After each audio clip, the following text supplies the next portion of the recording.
Do you want a mattress or underwear or the other thing the podcast sell? Oh, the penis pills. Is your dick fucking broken on your mattress in your underwear? Then use the discount code FUCKMETWAT dickhead 99.9% off at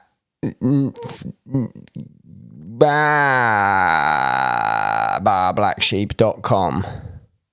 Have you any wool? Yes, sir. I've got nothing. I've got nothing at all. I've got no ads for you. All I got is the patreon.com/the Downbeat. Give me a quid, please. Don't give me more than a quid. Just give me a quid because I'm doing this for free. I'm saying no to the underwear. I'm saying no to the fucking manscape. I'm saying no to all the other shit.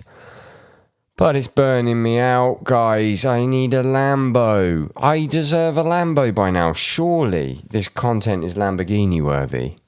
I'll just take rent, to be honest. Somewhere between rent and Lamborghini would be nice.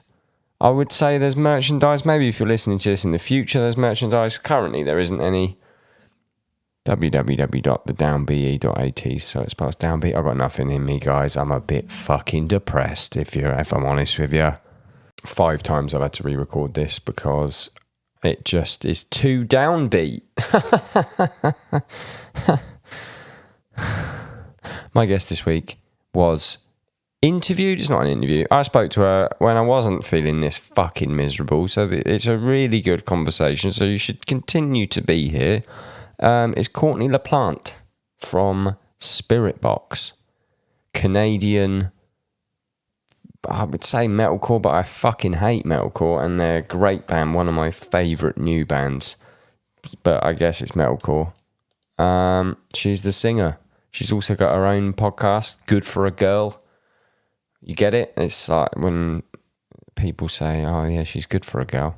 Sexism and that. Yeah, Spiritbox just announced their new album, smash hit album that's not even out yet, but I know it's going to be a fucking smash. If I could buy stonks in a band, I would piss all of my earnings. I don't have any because you haven't signed up to the fucking Patreon yet.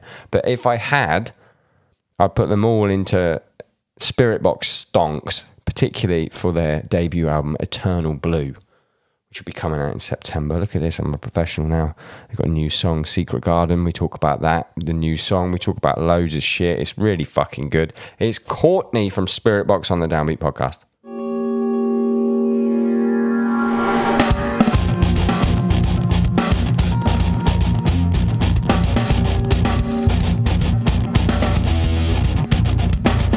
How are you? Good. I feel like Michael bought me like one of those cameos, and I'm just watching the cameo of you. This is actually where I do the cameos as well. Production quality with a light in the background. Yeah, it's awesome because we watch a lot of your stuff. That's like our little unwind at the end of the day, or while we're driving around. We listen to your podcast, and then we watch all of your drum stuff on YouTube. So I know. Oh, that's cool. Guess what? I listen to your band all the time. I know. That's why I'm stressed out. I'm stressed out for you to get to ask me about the band, and you might not like it anymore. I don't know. Why? Are you Nazis? Well, I think almost as bad as that. We don't have any real drums. So. Oh. I mean, that was up there on my questions. Yeah, it's all like fake. We'll get to that, but you got a guy. We'll get to that. What I want to talk about is you're in a hotel room where? In Glendale, California. Like you're Los from Angeles. Canada. Yeah.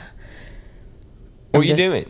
What's going on? Well, I did the classic, the rules are a little relaxed down here for the pandemic, and so I did the classic musician thing where I intended to just come here for a month. And we just went to Joshua Tree, which we didn't leave the house at all. Like, it was extremely remote just to record our album. And then we just did the classic, stay a few more weeks. We can get this done. We can get that done. And we're leaving next week, but we've been here unintentionally for 4 months. It's cool. Fucking hell. 4 months. Yeah. How long did the actual tracking take? A month. Wait, and there's no drums on the album? No real drums? No, but I track really slow. No, that's fine. I was just I mean, we take a month in there. I thought maybe you'd do drums. No, I don't care. I didn't. It was too risky because our album needed to be, like for us to plan our intended lives this year. It needed to be done by the beginning of April, and if we had we didn't go to a studio. We literally just rented a house so that we could all be together because we all are living in different countries. So that's why we haven't tracked the album, because we wanted to do it all together rather than the 2 songs we have put out, Holy Roller and Constance, were like a la carte. We tracked those remotely, and it wasn't very, it turned out good, but it's just, I don't know if you've ever done that, but it's hard to do that over the internet. Like have someone in your ears telling you, please try this again. They're not in the same country as you. It's weird. I simply would not do it. There's no way. No, it stinks. And then, sorry, go ahead. I was just going to say, no, I've forgotten what I was going to say. It doesn't matter. You go. Well, I'm so unprofessional and I'm tired. Go. Dude, me too. I was going to say that this just wasn't the time for us to experiment with attempting to record drums and then hoping our drummer could get someone to do it where he lives, and then hoping we liked it, and then hoping everything was fine. The drums were already written when we were in the studio. We just tracked guitars and bass and singing. Right. Okay. And now I remember what I was going to say. Thank you for just bringing us back on track there. So it's the best thing about program drums, and like especially demoing, or if you're still writing, you've got stuff left to write for the album, is you can go, hey, this doesn't work, let's move that whole chorus to the end, and you can just cut it and whack it on the end. Whereas if the drummer's already done all their takes and it's all edited, you're kind of fucked. Yeah. That's why when we record the drums last. So we track the entire album to program drums, and then right at the end I track. Which I guess if you didn't have a pandemic going on, that would probably be the same sort of route you could go if you wanted to. But like Tesseract is one of my favourite bands.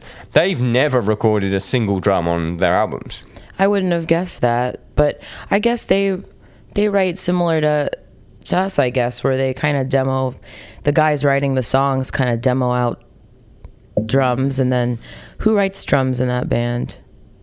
Does the drummer write them? Ackle writes it all, and then the drummer sort of humanizes it later on. Yeah, we're kind of in the same boat where, Michael presents us with full songs. He tracks all the instruments, and then, Zev, our drummer, he just takes it from like us who are old and decrepit and we haven't played drums physically in a long time to, humanizing it and a little more, he has the spice and just makes it more professional sounding and like has his own flair on it. There's only one. Cause see, I wouldn't have guessed if there's one set of ghost notes. I think on Holy Roller, there's one set of ghost notes which a drummer wouldn't play, and I heard it and I went, programmed. But if it wasn't for that, I wouldn't have guessed, because metal production and program drums are almost the same fucking thing at the moment. Well, we'd prefer to have real drums just because I find that more fun. I kind of like the challenge of making it sound good. But I can't wait to tell the guys that there was a section that you found in there, because they take it very seriously and they are going to be so pissed. Like they're gonna never speak again. They're probably gonna leave us. It's just that a drummer wouldn't do it. Yeah. I can tell you exactly what it is. It's like It's the tail of the chorus. And it's just dun, dun, dun, dun, dun. Yeah. There's two snares in a row two ghost notes in a row before a backbeat, and that's quite hard to play well. So most drummers would have taken one of them out, and then I was like, "Oh, this might be programmed." You know what? There's no shade. But do you remember when you were like? That's the one thing. Anything that Zev has written for drums is always a lot more flashy than what we're writing, because he has the strength and the passion of a 20-year-old man. I know we're all old and shot, so and in our 30s. How old are you? I'm 32. Are you? Is everyone else 32 and then you got baby drummer? I'm not even the oldest one. Our bass player's 35. I'm 32. And then Michael, my husband, he is turning 30 this week. So Zev is our... You got him young. You got him young. Nice. Yeah, I mean, Love that's that's literally the only way that you could possibly find someone who's willing to drop everything and go, hey, do you want to go to Europe and make $100 a night and open this tour, even though you've never met us before? And that's why we met Zev last year. So that, you know. Yeah, the fire. I am rapidly losing my fire. The financial freedom as well of being 20. Oh yeah, just in general, like, hey, we might have to sleep on a floor this night. Like, it's not that I'm above that, it's that I'm old and I've been doing that for 16 years. There was one last time where we stayed at a promoter's house, and it was quite recently. I'm not going to name the promoter, but everyone was like, yeah, you got to stay at the promoter's house, it's amazing. So we were like, okay, let's just stay at the promoter's house. Like you would when you are like, you know, up and coming band, which there's no shade, there's nothing wrong with doing that. But then we got there, and me and Drew had to share his kid's bed. His kid wasn't there, thankfully. Fuck knows where the kid was. But me and Drew shared one little tiny little tea towel looking blanket on this child's bed. And it was just like, okay, this is not happening. No, we're too old. Our joints are too achy, and it's just... I wish my life would be easier if I could still do that. I'd make a lot more money if I could still do that, because I could save so much money. But like, I can't sleep in a van, you know, and do 5-day drives to get to this show. You know how it is in the States, just like these wild drives to like get to your first show this way or that way, routing shows, all that. I don't want to do that anymore. Where are you based? We all live in Canada. In the same part or all over? Michael and I live on Vancouver Island in this place called Victoria. And then Bill lives in Vancouver, which sounds like we live close together. And technically we do, but since we live on an island, you know how it is. I was just about to say, a real life island. Yeah. So to start a tour, not only do you have to fucking like drive to LA or whatever, but you have to get a boat first. Yeah, a boat or a plane. There's no road. There's no road that takes you off. So I can't even ever comprehend us at this point in this band ever like starting a tour locally and then making our way in a vehicle. I think we're just gonna meet up wherever a tour happens. And then our drummer lives in the States. He lives in Pennsylvania. So, you know, we never get to see him. I've seen him like 2 times in my life. Once on tour, and then he came to do a music video, and you know, hopefully I see him this summer when we do shows. This summer, 2021 summer. Yeah, we're doing Ready and Leeds. Playing in. Yeah, do you want to come? Is that too far away? I mean, here's the thing about Reading. That's where I grew up. That's where I was born. Yeah, because you live in Glasgow, right? I live in Glasgow now, but yeah, stick me on your list. I mean. I don't know if I have a list. I don't know if of course small you bands do. I don't know. I haven't played a festival in 6 or 7 years. I don't know. Maybe I get 3. You've got 10. I got 10. You're the 10, dude. Come on. Fuck. Honestly, it's good. You should come and assert your dominance over our young drummer, and that will like really, you know, intimidate him. You know, we'll be like, wow, that Craig, I bet he wouldn't have I bet he would have caught that ghost note, you know, in Holy Roller. He would have caught it, Zev. And I'll be like, wow, you know. Do you bully him? It sounds like there's a bullying dynamic here. We don't have anyone else to bully, so we have to bully him. He's the youngest. Bully the youngest one. Yeah, you know. So, right, I want to touch on something before we go any further. For people that don't know, what did you do before Spiritbox, band-wise? I was gonna say before that I worked at I was like a barista and a payroll clerk, but and a receptionist. But then before that, I was in this band called I Wrestled a Bear Once. I was the replacement vocalist, which, as we all know, it's the worst thing you could possibly do. It's like being the second wife, you know. The stepkids, they're not going to like you. But also our band stunk, you know, like you know, there's just a couple of us that are like relics from the past, and you wonder how did they ever get that far. And I think it's just because, you know, it was a band that came from just like purely liking to make crazy music. There was no other ulterior motive, and it just was right place, the right time. And, you know, all one word in 2000, a full one word name in 2007 was the hot ticket item. And then we just kept going. On the t-shirt. and then we just kept going. How long did you do that for? 3 years, like from 2012. And then my husband, Michael, joined in 2013, and then is that how you met? No, he's from the same place as me. We were already together. Are you sweethearts? Are you childhood sweethearts? High school sweethearts, that's the word. Well, now I'm old enough that because we've been together for 9 years, but we didn't start dating till he was 21 and I was 23. And then I joined Iwabo. And then have you ever gone into a band and you can just tell that like there's other members that are about to age out? So you're like you have like your buddies on speed dial being like, hey, you should probably learn these songs.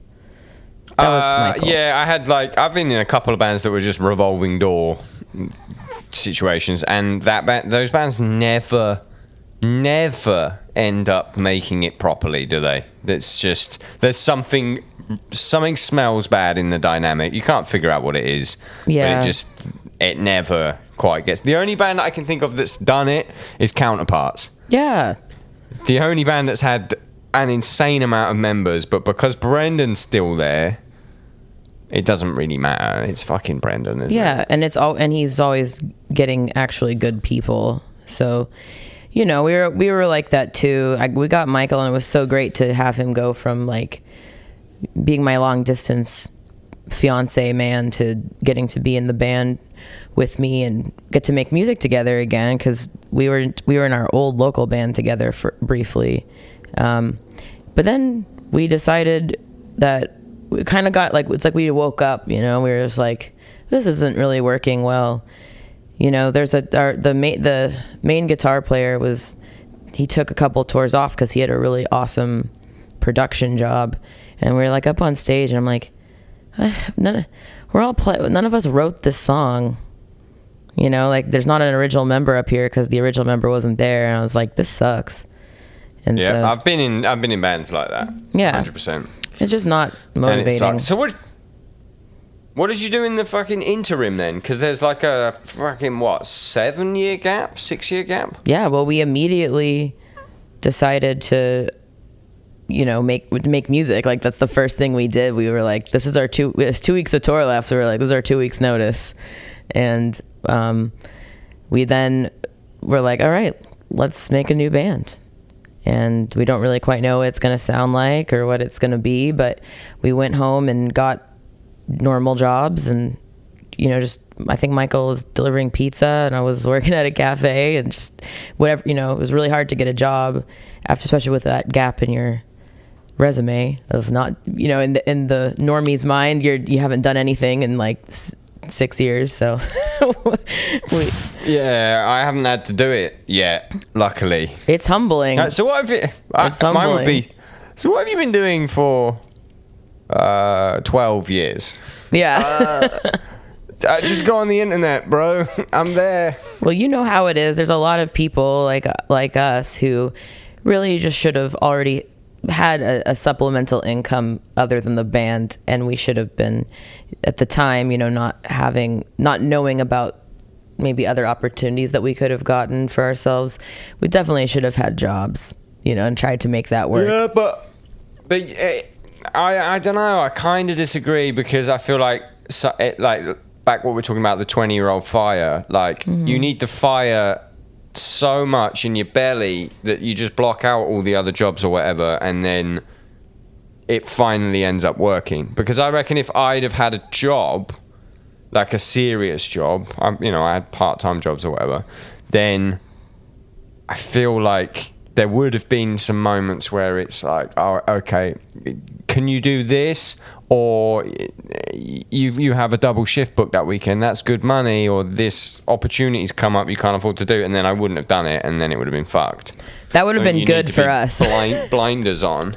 For that situation, that would have been better for us. We'd have been like, yeah, we should probably not tour so much and invest all our time in this band. It's not making us any money, and we live in our parents' basement, and I can't afford pants. I needed new pants, and I had to patch them up. Yeah, but now you don't realize it, but that is what fucking makes you. And now all of that is practice for now. And now you've got a new band that rocks, and you're going to be smarter about it because of the past trauma. Yeah, I think it's good. I never thought that like I would be happy about the age in which I'm starting to get to do all the things I want to do in my music career. I always figured I'd be stressed out, and I would have wanted to do that, at age 22, not age 32. But I kind of like it because I'm just older and confident, and I have more experience, and so I have a bit more wisdom. And I already did all the stuff I wasn't supposed to do that like was a complete disaster. So we've learned a lot from all that. Yeah, and you can appreciate it more now. The only thing, I sometimes just get pangs of like, oh, I want to do this forever. But realistically, in 20 years' time, I'm going to be 54. So this can't last forever. And the pandemic, I don't know about you. Now it's opening up. I don't really care that much. But I was really worried about like wasting the best year, like the last of the best years of my life. Like I should be on tour. How long can I be touring for more, like seeing places or what, before I'm fucking like legit too old to do it? Because I'm not in Tool. I can't just go, hang on guys, I'm going to take 13 years to record this next album. Yeah. So we have the pandemic to keep going. like freaked me out. The pandemic freaked me out like that. Like I'm wasting my musical hot years. That's what I was thinking. Yeah, that's so. I've been feeling like that for 6 years. Really stressed out about that because I started writing music for this band when we were 26, and now I'm 32, and I'm like, I'm wasting all this time. But the pandemic times, the stressful time for you guys and all the other hardworking touring bands, this is like, we're back in our comfort zone. We ventured out of our comfort zone for the one tour that we were on ever. And that got, of course, the one tour that we go on was the beginning of the pandemic. We were in Europe when it got canceled. Who were you out with? After the Burial and Make Them Suffer and Polar. And we were the opening band. And we finally got someone to take us on tour. Like, that was so hard to get that tour. And we have the same management. And we were just like, we'll do whatever you want. We just want someone to take us, so that way you've co-signed us and people will start letting us on their tours. Yeah. Please, for the love of God, please. And they were nice enough to take us. But, so we're back in our comfort zone. This is all we've been doing. We haven't had to buy gear and worry about who's going to be the driver and all that logistical stuff. We've just been able to sit here and focus on making music and making music videos. And that's it. For 4 years. It's almost like the fucking stars are all aligning for you to just come out the gate. There's been no stress here. I mean, obviously there's been stress, but not like Not like, oh my God, what are we going to do? We just quit all our jobs to do this. Oh yeah, we still all have our jobs. What are you doing? I haven't worked in a while because I've been down here, but we work in like data payroll stuff for hospitals. So Michael and I just sit there all day and just enter data in to like, this person worked overtime, this person has this special skill that they did. We just make sure the nurses get paid right. And then Bill is a barber and a mental health worker. So he's either like cutting hair or he is overseeing people at like safe injection sites. And then Zev he's the smart one. I want to fuck Bill now. Yeah. You just sold me on Bill. I was already like, this guy's the fucking best. And then you just said that and I'm like, okay. You have no idea. You have no clue. Soon the stars will align, and you and Bill will get to interact, and it's going to be one of my favorite moments to watch the two of you interacting. It's going to be great. But Zev's smart. He lives with his parents still because he's 20. He quit school. We got it. I feel really bad. Last year he was in school, and then after he went on tour with us, he was just like, I don't want to be in school anymore. I want to just do this band stuff. And so we were a bad influence on him. But he was in school for like session drummers at this fancy school in Brooklyn. Just to do something. You did him a favor because that he would be paying for that right now and not being able to go. Yeah. Also, you got your whole life to go back to school. I think about this a lot. Like, I mean, I'm glad I went when I went, but I did exactly what Zev's doing. I did go and be a musician, and it was bullshit, and I just did it to feel like I was doing something. I learned a lot or whatever. But I see friends who dropped out to tour who have and are having an amazing careers because they dropped out. They had the bollocks to do it. And then now they're like, hey, I'm going to do that political science degree. Yeah. And they're doing it, and they are way more enthusiastic about it because they're older and they're wiser, and they're not just fucking doing it to go to college, if you know what I mean. Oh yeah, we all dropped. Michael never went to college. Bill never went to college. He was in an old band, then he retired and then went to school for barbering, which is expensive. But I dropped out of school back in like when I was like 20. But Zev, he had a cool thing he was doing where he was just learning a lot about like specifically being a session hired studio drummer. The one thing I do appreciate from his school that I didn't know when I was his age is they really taught them a lot about like the business side of things, which I appreciate because I don't have to explain a lot of that stuff to him, even though he hasn't really done a lot of that kind of stuff because he's already been coached in that regard. But the cool thing is, now during pandemic times when he can't tour, he gets a lot of session work from all sorts of genres of bands. So he's very self-sufficient, which is good. That's cool. I followed him on Instagram the other day. He's fucking good. Really good. Good content for a 20-year-old kid as well. Nice. He's learning a lot, and I think that I'm just happy to get to kind of watch him develop his drum sound. He's when I was 20, I didn't know what the fuck I was doing, and none of us did. So it's kind of cool working with someone who has known what they want to do with their life since they knew what that meant. So he's, he's only been alive for 20 years. Don't get upset. Yeah, I was going to say, when you were 20, you thought that as well. He's known that he wanted to be a drummer, a professional drummer, since he was 3. He's been drumming. 3? Which, what's so gross? That was in 2003. We call him Y2K Man because he was born in the year 2000. So that's his name in our band. How gross is that? Y2K Man is 2000. The year 2000. No, that should... No. No, he's too young. I remember the year 2000 parties, the New Year's Eves and loads of fucking... Oh, what? All the computers are going to attack us. Nothing happened. He wasn't even born. What was that even about? The Y2K bug? Maybe he's the Y2K bug. I don't know, but I remember I was like, I'm staying up for this. like I just in case Yeah. everything were. So I had never Just in stayed case. up late before, and I was like, let's do this. I was like, I guess I was like 8 or 9, and I ripped. You know, I stayed up till like 12:30 just to make sure everything was okay. Check everything. Clocks look weird, but okay, let's go. Yeah. It's done. Yeah, so it's, you know what, I feel like I'm always going to be indebted to Zev because he proved before any cool stuff ever happened for my band that he was down, you know, like he came in there when we needed someone. We didn't have any, we took this tour without having a drummer, unbeknownst to our management and after the burial. Wow. Yeah, so because we had someone that was drumming with us, but then once we got this tour, you know, he was like, I can't do that. Right? I can't take off work, and I can't do that for you guys. So I was like, okay, well, I'll still say yes to the tour, and hopefully we find someone in the next couple months to drum for us.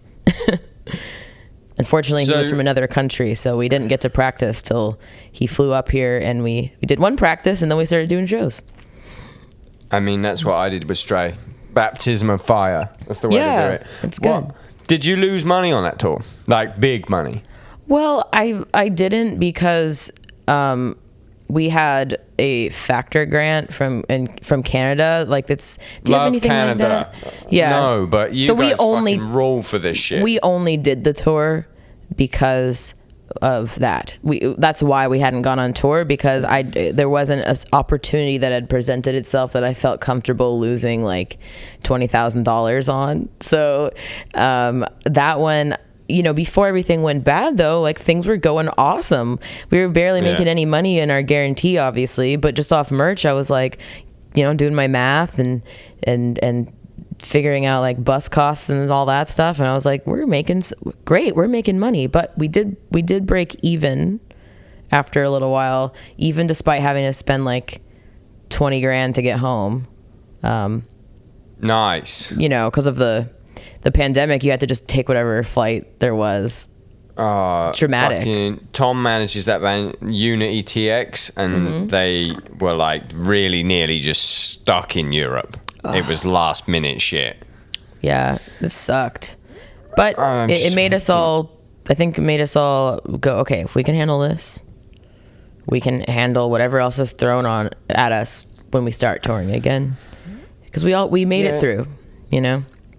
I feel like everything's going to be super easy for everyone now. In terms of like, they know what's coming, what to prepare for.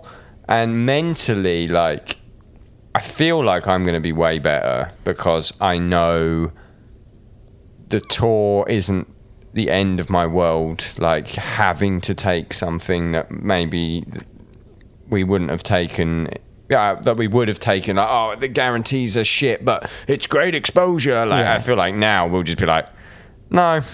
Yeah. No, sorry. Like, learning to say no because the unknown, which is not being on tour, isn't actually that bad now. Don't get me wrong, I had a year of fucking mental panic attack shit. Yeah, it's like an existential crisis for every band. And I think there's going to be a lot of bands that don't make it out of this because they realize that they're just going through the motions and just taking shitty guarantees just to be on tour to get away from their shitty lives. That's why I was touring, so I didn't have to deal with my so many people life. That are like that.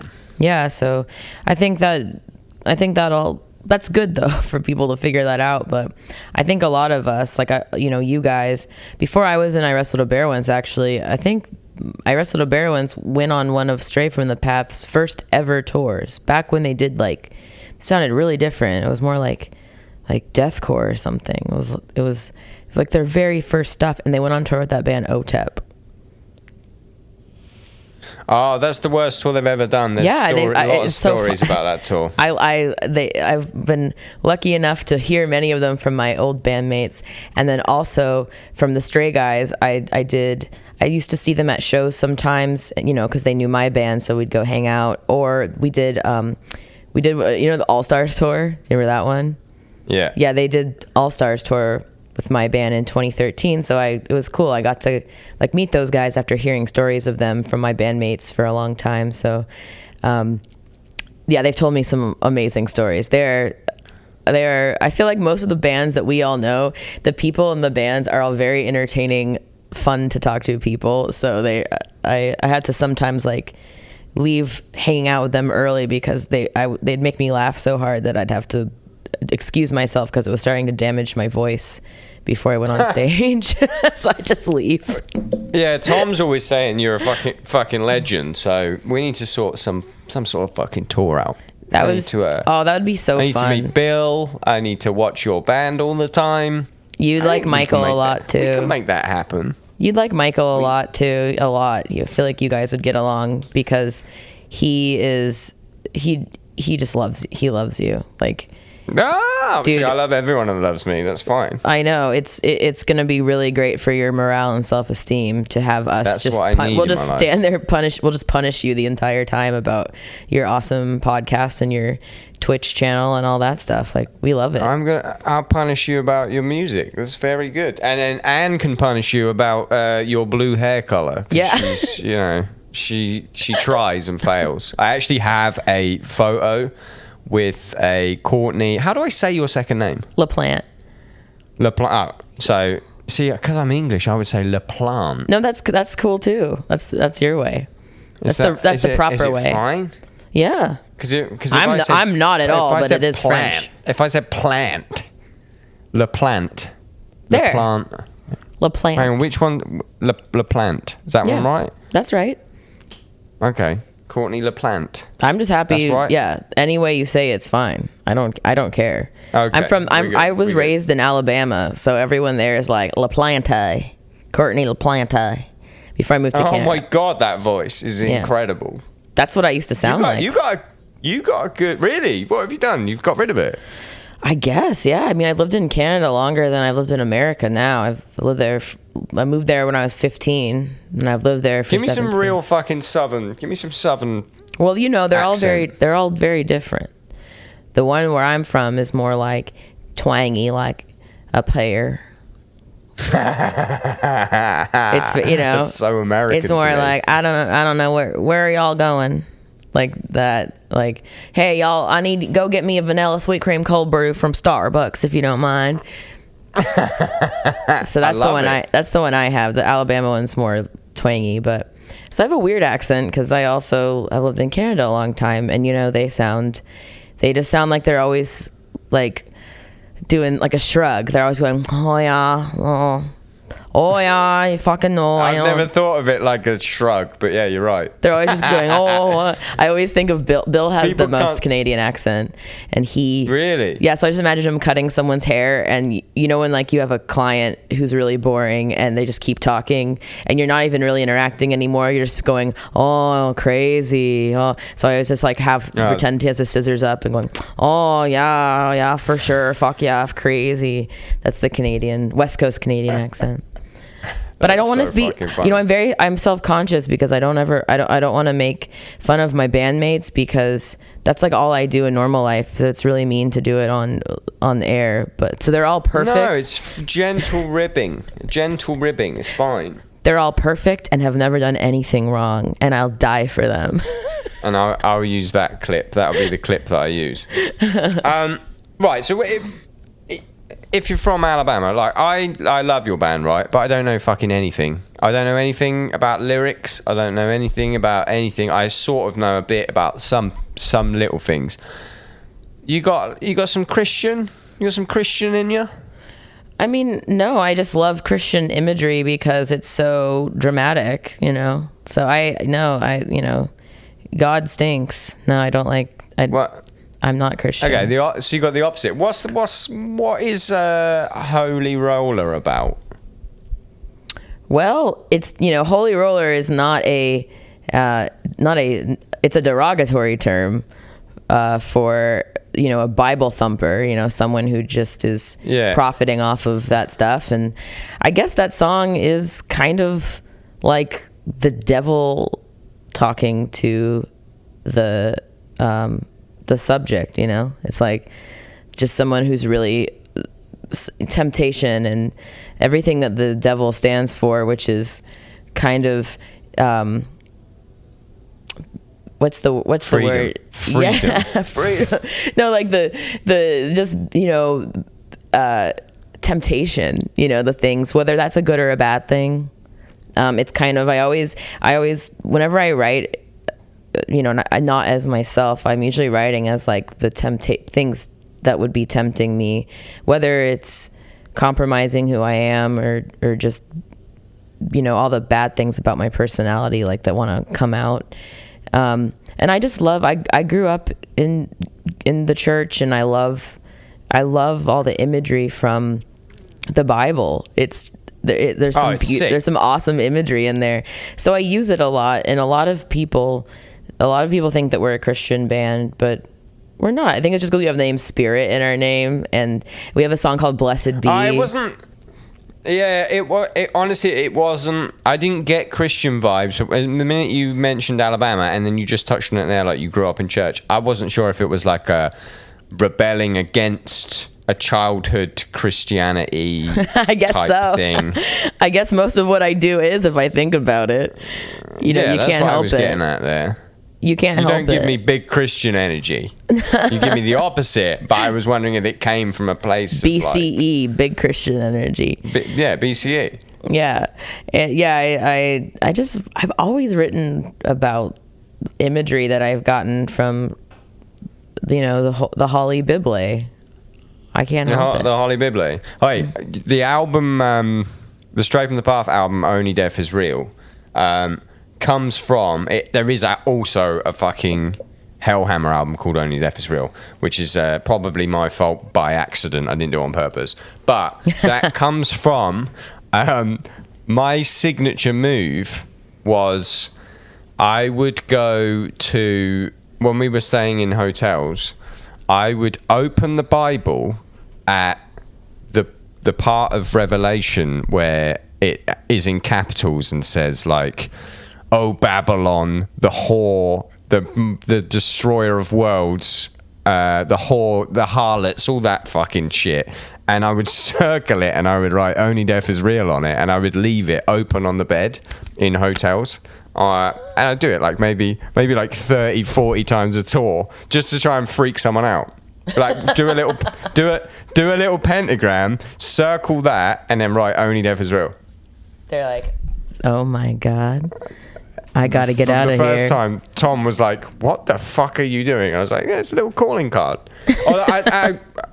I tell you what, I wouldn't draw on the Bible because I didn't want to get the band in trouble. But that little notepad that they give you with the pen, I would draw it all on the pen, and then I would put it in the Bible at that page. Because it's weird, it's like all capitals in that part of Revelation, and then I just leave it on the bed, but with the note poking out, so it was like creepy Resident Evil style. That's so creepy. I like it. 30 to 40 times a tour. Just for fun, because I'm a fucking psychopath. I love that, though. You probably, you know what? I'm sure there's people that happen to them, and they still talk. That's like their little story they tell their friends. They're like, "Honey, I went to this hotel, and there was the devil obviously was in the room, so I checked out." Was in the room. You joke, though. Once I was just lying on the floor stretching in one of our hotels, and I looked under the bed, and there was so much blood. We had to change room. There was like I've been murdered amounts of blood. How was it, like dried blood or fresh blood or? It was dried. It was dried. I just said drud. It was drud. Oh my God! I wonder what I wonder what that was. I know. I think about it all the time. Like, was someone killed in there? It seems like maybe it was like, it's usually a sex thing. It's probably a sex thing. No, but it wasn't enough to be like an anal accident or a lady time situation. It was like I've had my head cut off amounts. But it was all under the bed. Yeah, as if maybe someone had been slain atop the bed and it had dribbled down. Oh, that stinks. I don't like that. Yeah. I don't like that. You should follow up.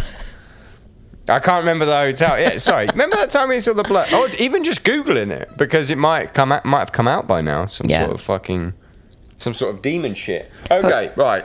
Let me get on subject before I derail everything.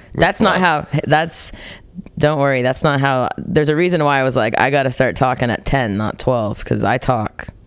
You're a big talker. Yeah. I just, I think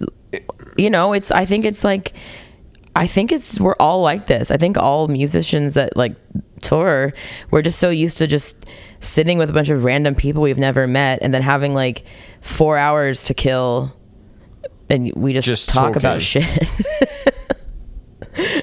Honestly, I fucking love it. I love it and I need it. That's why I love streaming, because I just need to talk.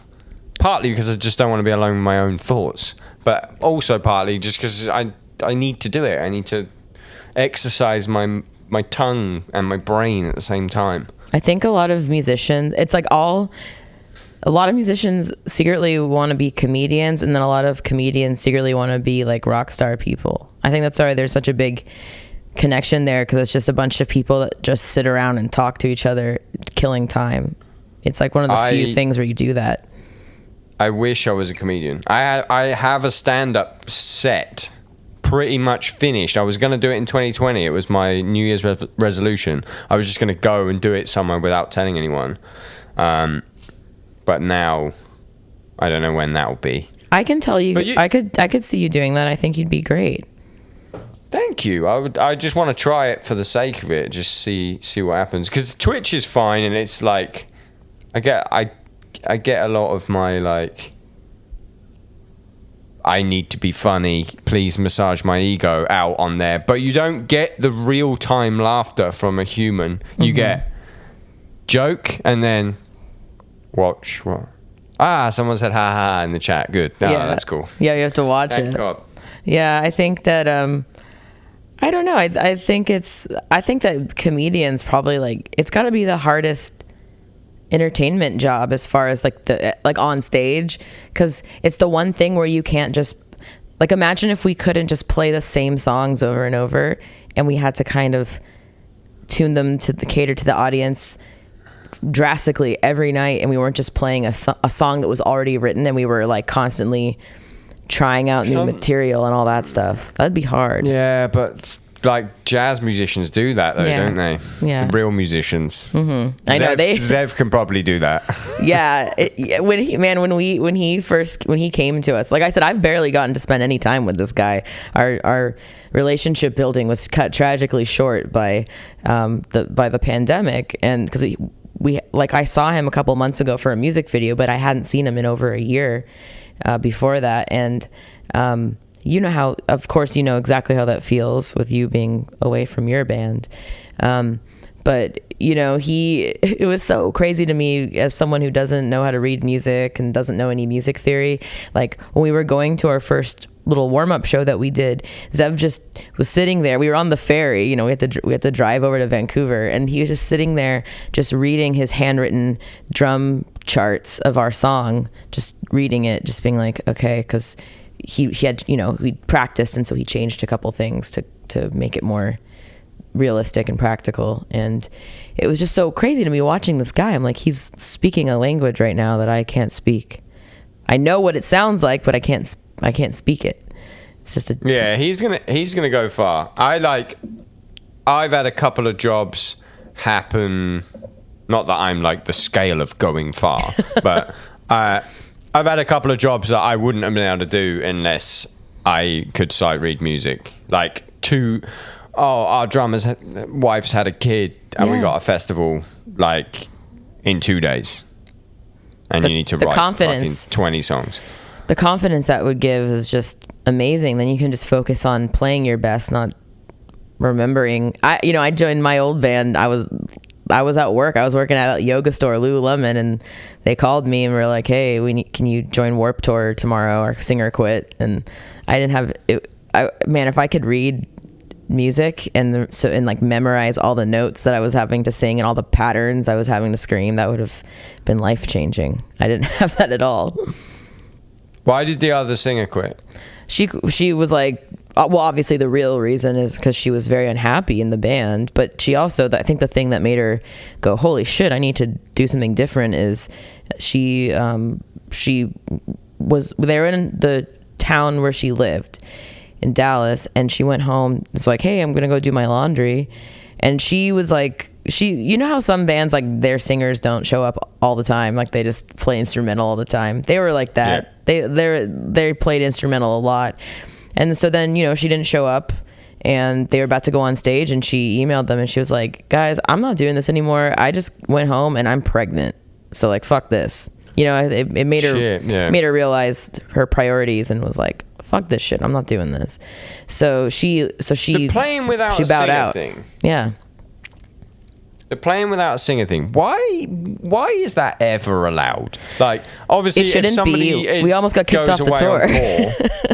Yeah. If someone goes, like, if someone has to go away, funeral, something with their health or whatever, yeah, fine. But there's bands like, especially in like the prog, the gent bands, like, it's the singer's like, oh, guys, I've got a sore throat. And then everyone's like, oh, it's fine, we'll do an instrumental set. And they do it for like 3 fucking days. And no one cares. I would care so much. Me too. There was one band, remember, I think it was Monuments. And the guy was like, hey, I'm just going to play a saxophone tonight because my voice is fucked. Now, that was sick. Because he's still on actually stage. Kind of cool. I kind of would like that. He fucking played the vocal lines on a saxophone. Because his throat was shot, but obviously he can still use his lungs. I've never heard anything like that in my life. That's one of the craziest sentences in regards to prog genty metal that I've ever heard. Imagine bringing it up. Guys, I've got a really sore throat. I ain't going to be able to sing tonight. But I can blow that horn, baby. I got this sax. Yeah. I got this saxophone. With him. It was just with him. He just had it. It must have been. He brought it with him on tour in a flight case. But that's the bar, though. If you're like, oh, I've got a sore fucking... Like, because I've seen, you know, Sam Architects with a sore fucking throat. He'll still go up there and he'll fucking kill it. I don't want to see, oh, I'm not doing it, I got a sore throat. I want to see saxophone or you're up there. That's it. Yeah.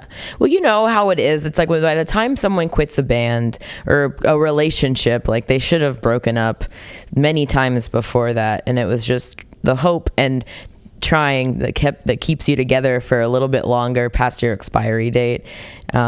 Someone told me what that was called the other day.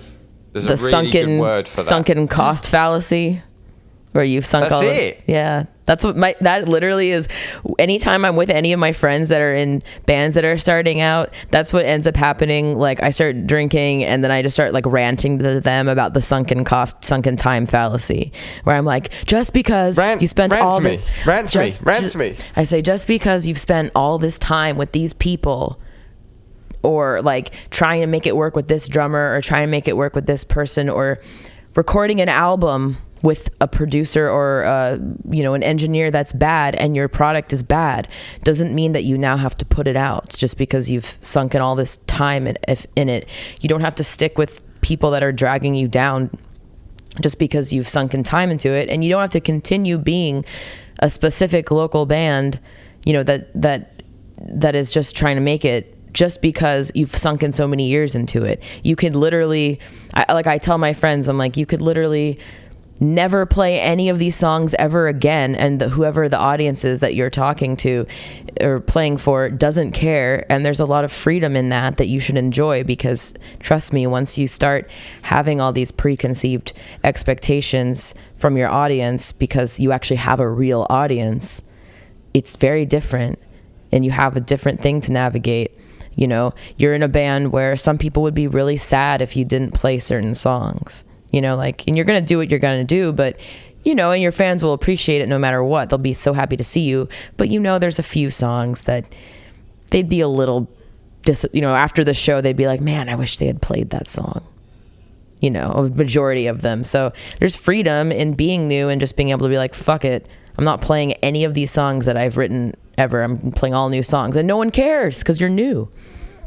Hey, I actually played a festival... subtle flex here. I played a festival with The Cure and Bjork. Rockin'. And Bjork came on stage. She played her brand new album from start to finish on a headline set. didn't address the crowd once, played this brand new fucking album, no one's heard any of it, start to finish, and then she just goes up to the microphone and goes, my manager said I shouldn't have done that, but fuck him.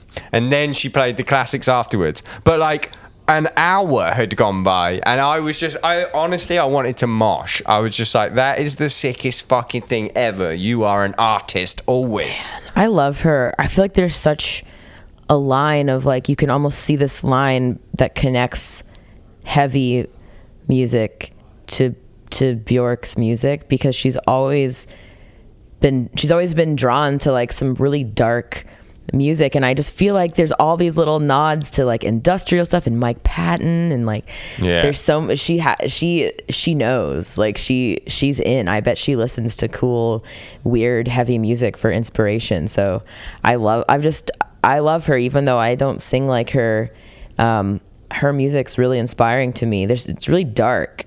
It doesn't inspire me for making like structured stuff, but just like being able to go off on a tangent within your song, and it's just more about the vocal and the emotion, and then happening to have really cool words and imagery. She's one of my favorite singers. I really love her music. She fucking rips. I honestly didn't know that before bringing it up. It just made me think of it when you said about like, I don't want to play the fucking old songs. Yeah. But yeah, that was one of the sickest things I've ever seen like a massive artist do. Wow. And I think if it was anyone other than her, I'd have probably cringed, but she can do fucking anything she wants. Yeah. That's my dream. I just want to be able to control I wish that, once a song goes out into the world, it's like not your song anymore. It's your fan's song.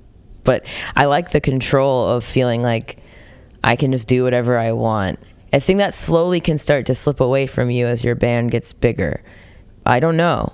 But I'm trying to like hold on to it and not get caught up in that stuff. Yeah, just do it. Like, I remember when I was drum teching for Architects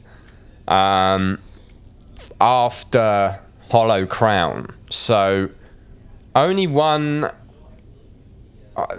there was Ruin and Nightmares before Hollow Crown, but then there was Hollow Crown and there was Daybreaker. Mm-hmm. So I was on the Daybreaker cycle.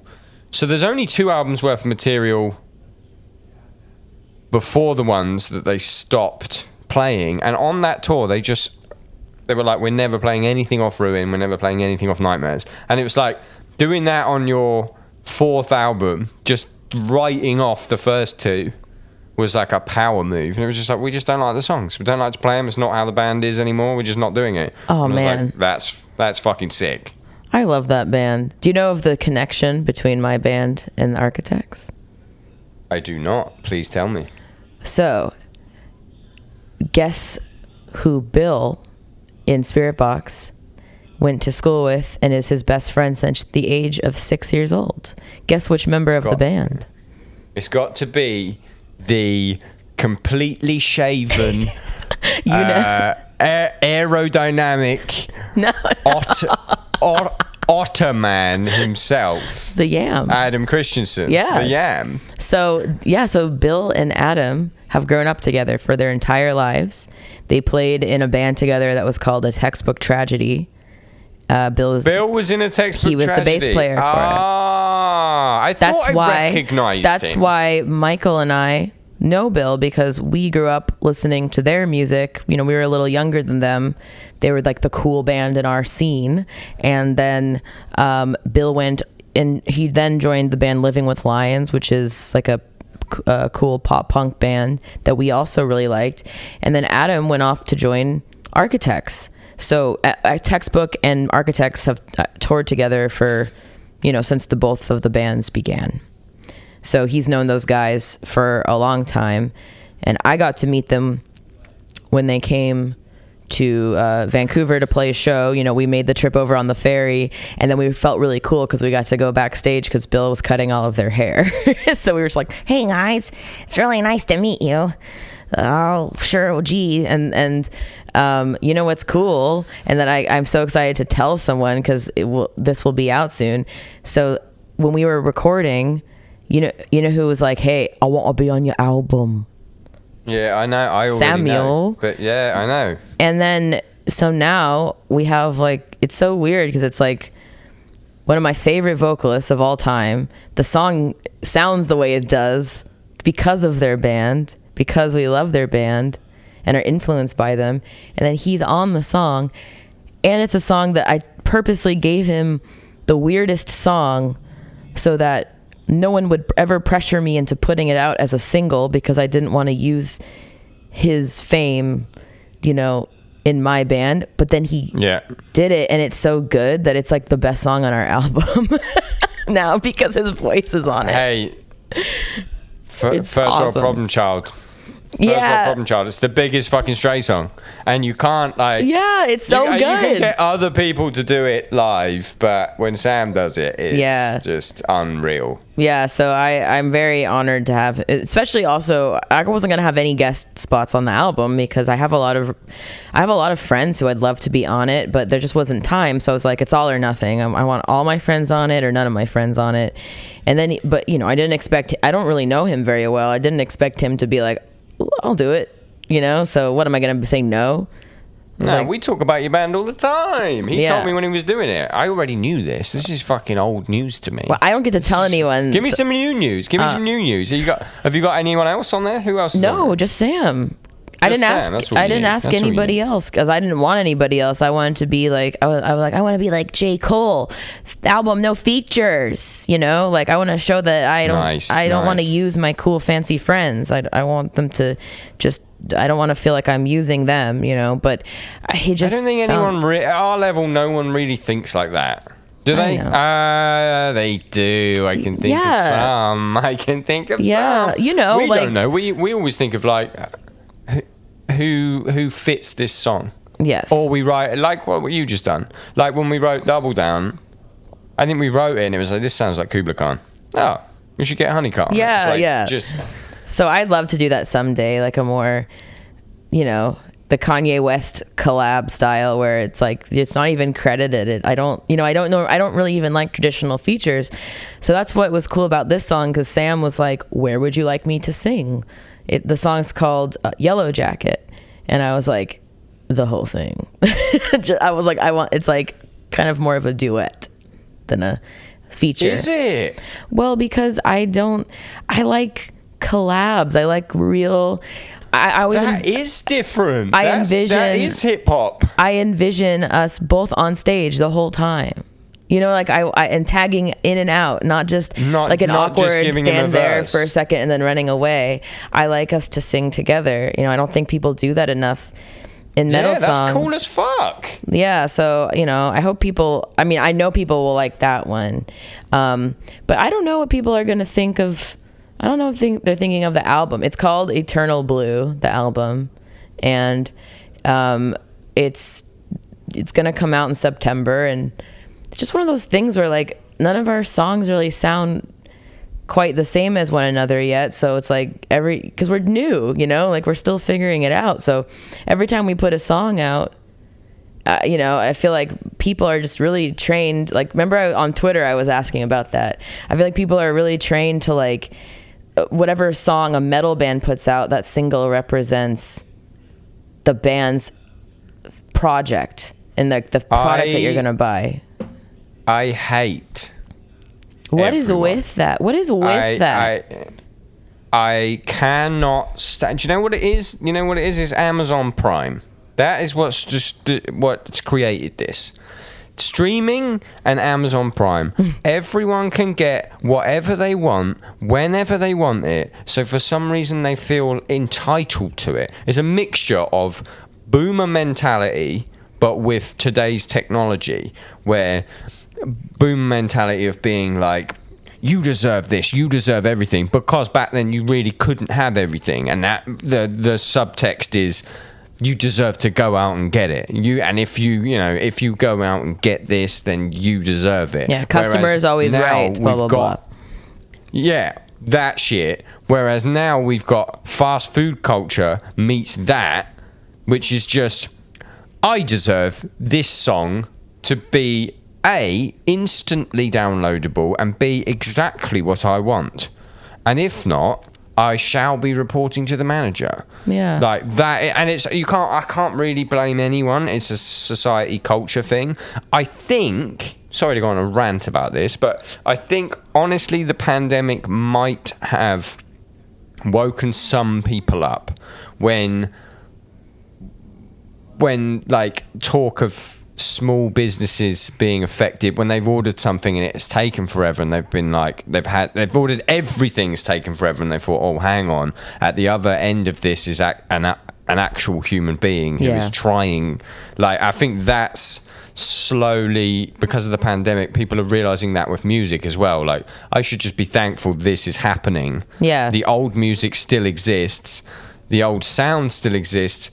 One fucking song. I know you made that tweet because of the single, because you sent me the single. Yeah, because and the single's different. It's different. It's not really, I don't know what it is. I don't know if it's a metal song. I don't know, but it's so annoying. I don't think you need to worry, though. I think you're over worrying. I didn't listen to it and go, wow, that's really different. It's just very earnest, has a very earnest, upbeat chorus. That's like, the song's sad, but that's different. I just really, it's like almost like a two-step chorus. Yeah, this song is like, I was like, what would the story so far sound like if they were in a kind of proggy metal band? Yeah. So like, I don't know. I feel like all people that listen to metal, it seems like they, and I got a lot of really good questions back from the tweet that I asked about that, and a lot of people were like, it's because we're so used to bands being a certain way and then changing, and you guys, unfortunately, you kind of like represent a part of our identities, and so it's almost like you're abandoning, our identity, which makes so much sense, because that's why this music genre is so awesome, because the fans it's not this flippant thing, like they truly are passionate about it. But at the same time, I think it's kind of our fault, metal bands' faults as well, because we accept very mediocre full-length albums that truly I don't think need to exist as a full-length album. It's like, we all know the band that wrote 5 songs, and then they're like, all right, well, I guess we better write 5 more songs because we have to. We're contractually obligated. But that's the labels. That's the system's fault. It's not the band's fault. Well, just making the same stuff. You're fucked. Just making the same. Like, when I listen to a lot of albums, a lot of the time, sometimes I can't figure out where the one song ends and the one song begins, because it sounds very similar. And so I don't know if that's like just we all do that, because it's a body of work. It's one body of work meant to listen to all at once. So it's going to be from that time of when you wanted to create music like that. And maybe that's why. But yeah, it's also, you're right. It's like the obligation of the 10 to 12 songs makes people feel like they have to put out, a bunch of quantity. Also, I guess your metalcore in particular, like, I can't fucking stand it. There's very few bands that I like for those reasons. Yeah, like, me too. There's no... Everything sounds exactly the fucking same. We all sound insecure. There's architects that are now shifting slightly, which interests me. Me too. And then there is every other band, obviously not every other band, but for the most part, every other band that sounds like Architects 3 years ago. Well, yeah, and I'm just like, I'm done with it. We're for some reason we are willingly have chosen, and we are all compelled as adults in our mid-30s to continue making music in a genre that's really been dead for like 10 years. But we just can't. We're it's stupid, but here we are. We just love it. But you guys are doing something different. I'm talking about like the okay, let's move. Fuck. Fuck. Just fucking Can I tell you know how we all bands have like their bit that they all do? We all have like a bit. one of our bits is the metalcore is, I am the one that does the stuff to you. You are the one that does the things to me. We are the ones that do the stuff. Love it. Is that like, that's your metalcore fucking I am the one that does this thing to you. You are the one that didn't do the thing. We are the ones. I love it. But I think it's because we're all like metalcore genre. We're insecure as fuck. We all are, and we were there at the beginning. Yeah, we're so insecure. It's funny to us. We're insecure, and we all, and by we, I don't mean me. I mean we as a genre. We're like really insecure, and we want to make music that's like more successful. And so it's like a bunch of people that never cared about putting singing in their music, just thrusting a soaring, uplifting chorus. Do you think that's what you did? No, not me, but like that's the genre. Why I don't. You sound like yeah. The why I don't really like a lot of it, because it's just like a bunch of. It doesn't really feel like. It doesn't feel like people are making that stuff because they like it.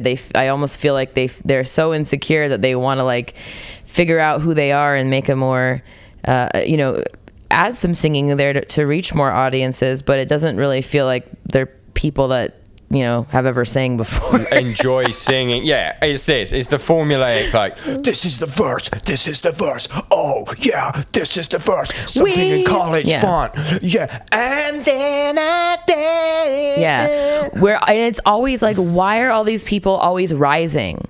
Like, why the fuck is every song about rising and overcoming? Like, what have you overcome? To explain yourself, stop telling me that you're rising and overcoming. I'd like to know what you rose and overcame from, please. Like, I don't need to keep being uplifted. Ideally in some sort of literary allegory, please. Not as direct as you're telling me, I've overcome the bad time, terrible time. Yeah. I want a little bit of fucking art in there. Can I? Can I have a little bit of art, please? I like a little bit of, a teeny pretentiousness. I need a teeny little bit of... Oh, I need fucking so much pretentiousness. I think pretentious mixed with self-awareness. I need maximum pretension. And that's why all the metalcore bands have always baffled me, because I feel like they're all the most self-aware people off the stage. They're very self-aware and very... what's the word? Like, they're really, everyone's very self-deprecating. We self-deprecating humor to cope with our shitty situations. And they're some of the best, most hardworking, self-aware people. So I want the genre to breathe again, because I think it's a great mix of heaviness and musicianship that could really be something. So, I don't think it's dead. It's not dead yet. It's just on, it's on life support though. So we have to all figure out. I don't even think it is. I think I'm on fucking life support. Yeah, maybe these bands come out and they're fucking the same shit, and then they're fucking huge, and then I'm like, what? But I guess it's because it's a childish. I'm not talking about your band. No, but it is child. It's mature. It's a childish genre. It's basically pop punk, but heavy. Yeah. In terms of like the context, it's just fucking heavy pop punk. And then, so you're always gonna get kids. You're always gonna get kids whose parents only listen to singing music, and then they go, wait a minute, there's a song with the rah rah, but also with the yeah, and then they get into it, and then they get into the formulaic bands. Vocally, when you're always turned up to an 11, like there's nowhere else to go. So if you're always doing a scream, that's very intense, and then you have singing that's always just ripping at the top of your register, there's nowhere to go. You're at the top. That's why I feel like I love your band for this reason, because I think we're on the same wavelength with what we're done with and what we want to hear more of. Like, I think of your band as, and it doesn't sound anything like this, but in terms of the way they're approaching their genre and why it interests me, the 1975 of metal. That would be quite the compliment. I love that band. They draw so much from so many other genres and so many different periods of music, and they bring that to something new with authenticity without it seeming like they're copying or whatever. And I feel like you're like the metal version of that, which is why I'm into it. Well, thank you. It's really awesome. That's like my favorite thing about being down here is I've gotten to meet other music people that are doing what I'm doing, and it's just so nice to like not have to explain yourself to someone for once, you know? Like everyone I meet down here, everyone's an artist or they're an actor, so it's just nice to like, you know, I'm not with you in real life, but I kind of get to look where I think your eyes are on the FaceTime screen, and just like you understand me without me having to like explain why I'm doing this. You know why? I fully fucking get it. Yeah, it's great. And also just getting to be around other musicians that understand like the little milestones, you know, if I say like, oh, we did this many streams, you know, like I have a friend who's a music person who can go, I understand what that means. Good job. You know, or like, oh, we're getting to play at this festival with these bands. And my music friends are like, I know who those bands are. That's very cool for your first festival, you know? So thank you. Little things like that. Playing Reading and Leeds is like the biggest thing you could do as a heavy band in the UK. I am so scared. I am so scared. Are you on the tent?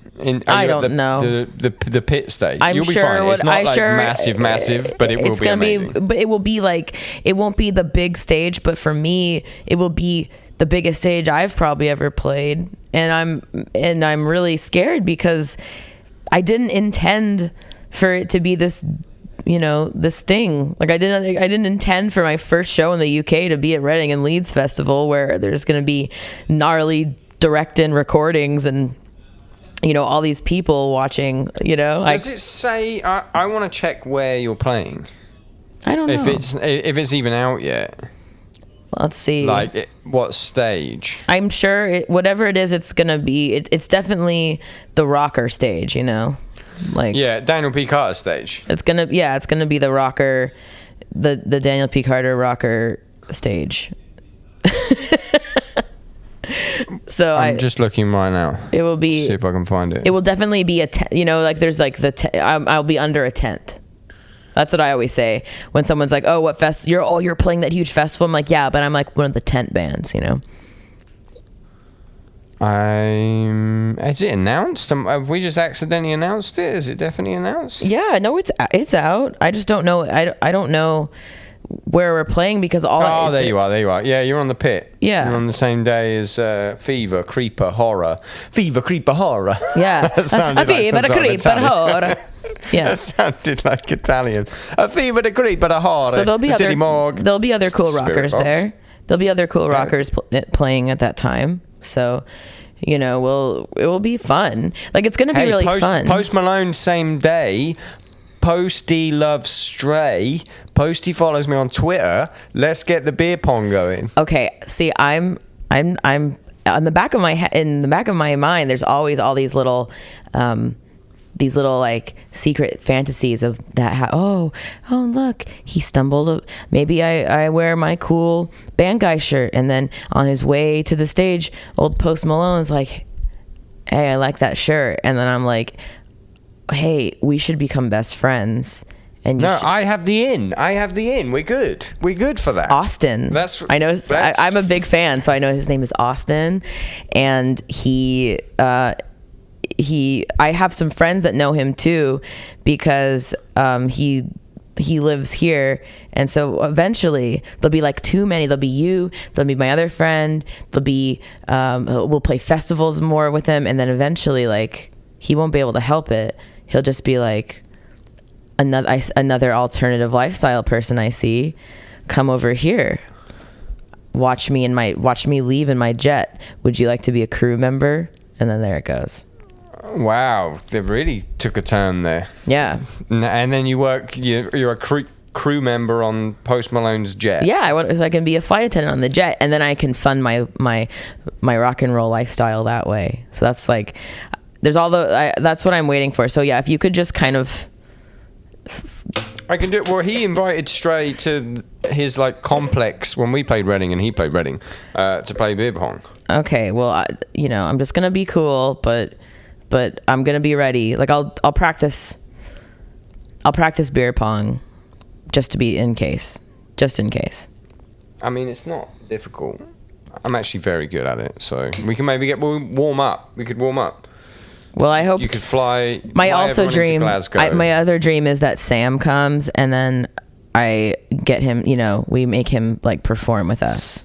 I'd also really like that, to have him come out like secretly. You've made him have a fucking 11-minute long feature or whatever it is, so that's on you. Yeah, if he doesn't do that. Yeah, I know. I can't do that song.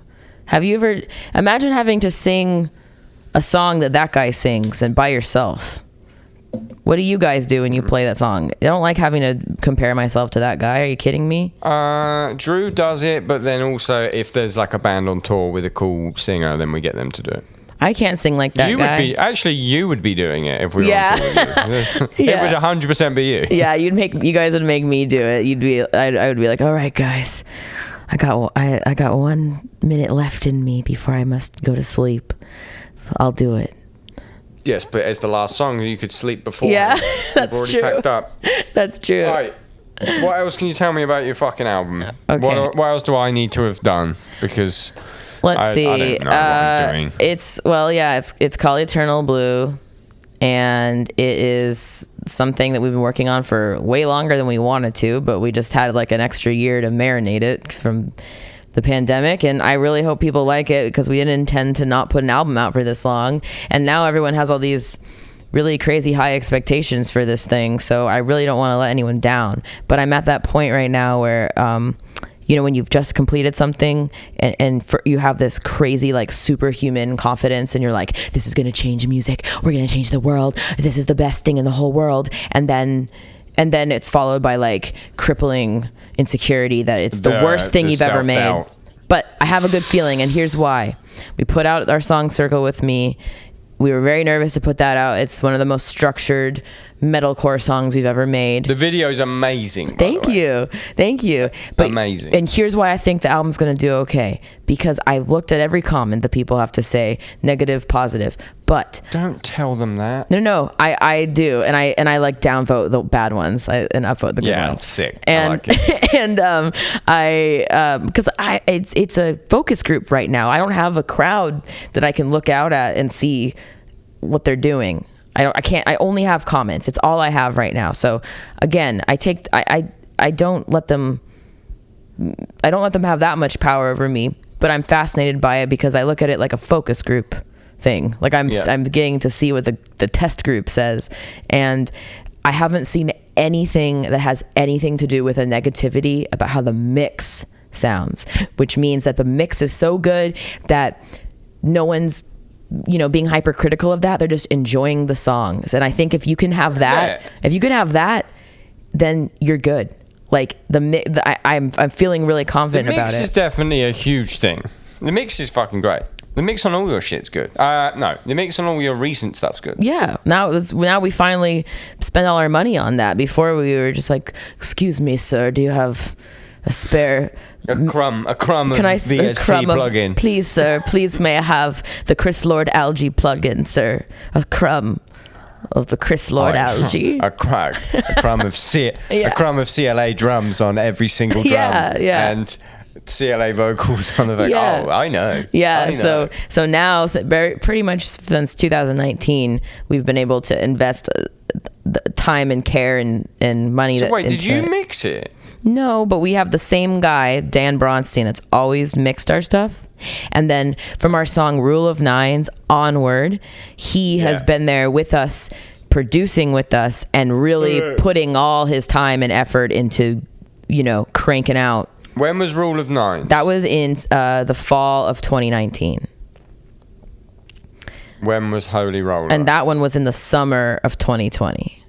In July of 2020. So it is from that point. Yep. when it got really fucking sick. Yeah, and so Rule of Nines and Blessed Be we did in person with Dan because it was we didn't have a record deal or anything. We were just like, okay, let's put these songs out as like our just to have something. We recorded all this music and developed it all at the same time, and started building what we figured our sound would be, and named the album and anything. This album's been named Eternal Blue since before the songs were made. Wow.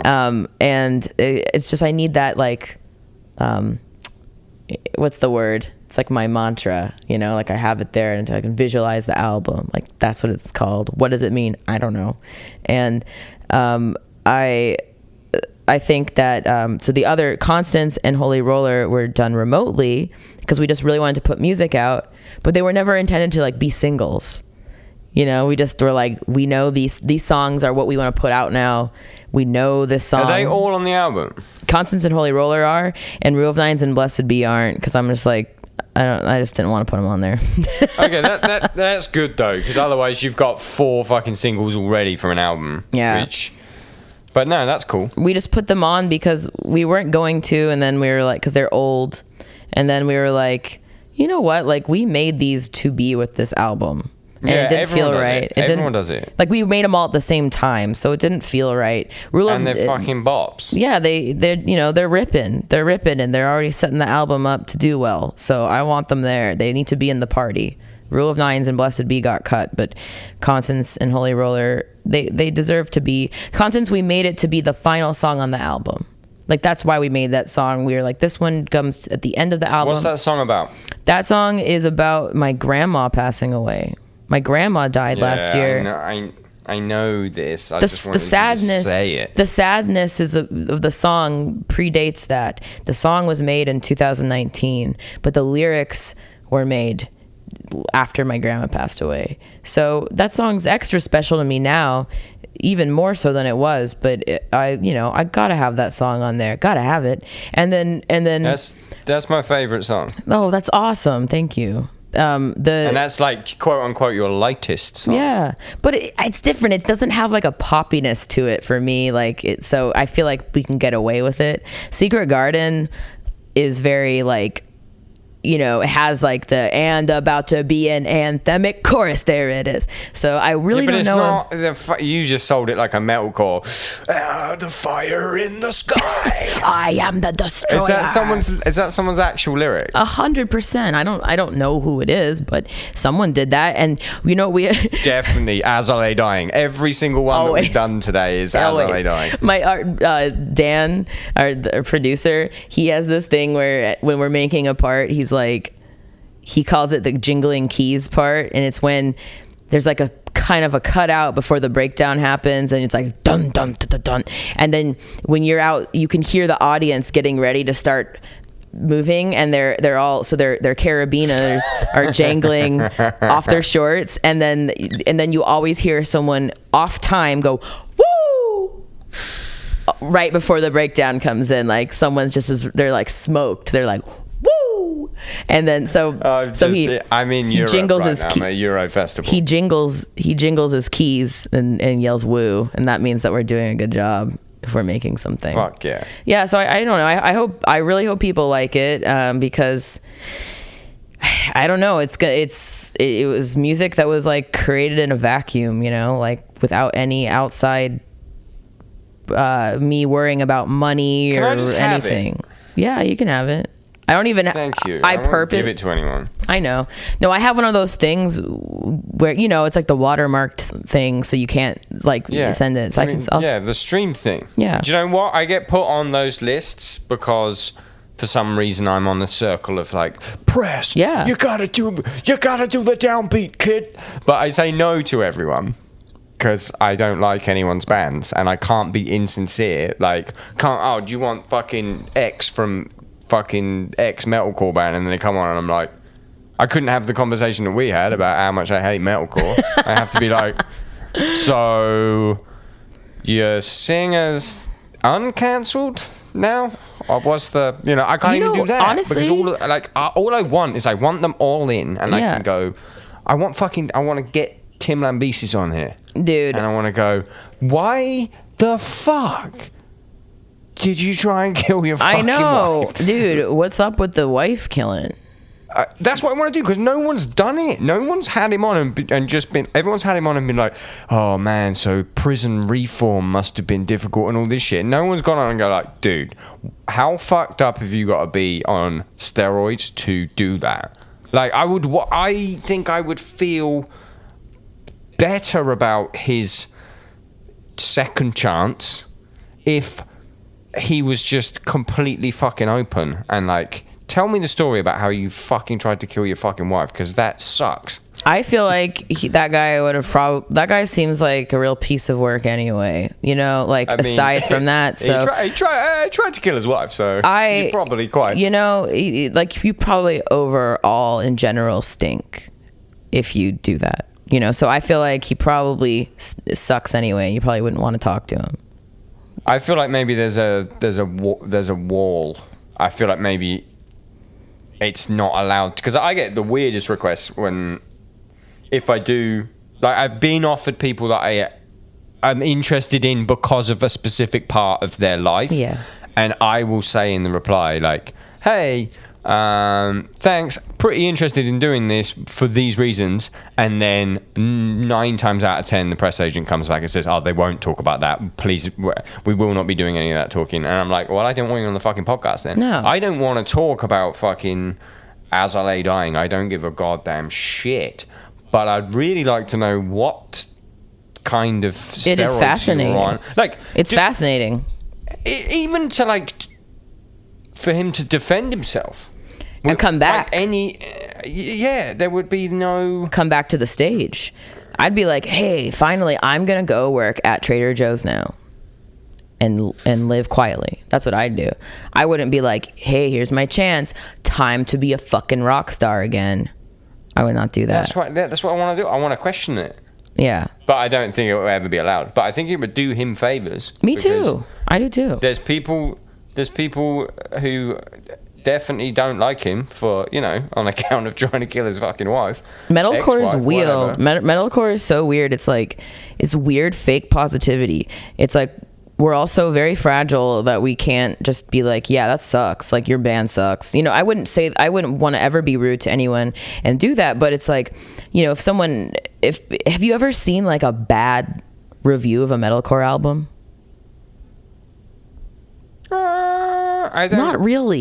You know what I mean? It's very positive. Everything is so positive. Like, everyone's like, like, the review will be like, they played the guitar and they played the drums. There was singing and they sure did sing. 10 out of 10. You know? Well, at the very least, a 7.